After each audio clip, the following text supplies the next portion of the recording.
মাহে রমজান উপলক্ষে ধর্মীয় ভাব গাম্ভীর্যের মধ্য দিয়ে ইতালিতে আবদুল্লাপুর আঞ্চলিক সমিতি ভেনিসের আয়োজনে ইফতার ও দোয়া মাহফিল অনুষ্ঠিত হয়েছে।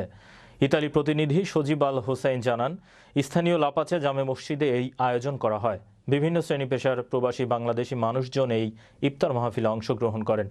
আয়োজিত ইফতার মাহফিলে স্বাগত বক্তব্য রাখেন সংগঠনের প্রধান উপদেষ্টা রফিকুল ইসলাম বারী, সভাপতি আরফান মাস্টার, সাধারণ সম্পাদক আমির হোসেন ও সাংগঠনিক সম্পাদক আরিফ দীপু। এছাড়াও বক্তব্য রাখেন কিশোরগঞ্জ জেলা সমিতি ভেনিসের সাধারণ সম্পাদক ফখরুল চৌধুরী ও কাউন্সিলর আফাই আলী সহ উপদেষ্টা পরিষদের নেতৃবৃন্দরা। দোয়া ও ইফতার মাহফিলে বিভিন্ন সামাজিক, রাজনৈতিক ও আঞ্চলিক সংগঠনের স্থানীয় ব্যক্তিবর্গ উপস্থিত ছিলেন। পরিশেষে ইফতারে অংশগ্রহণ করায় উপস্থিত রোজাদারদের ধন্যবাদ জানান আয়োজক কমিটির নেতৃবৃন্দরা।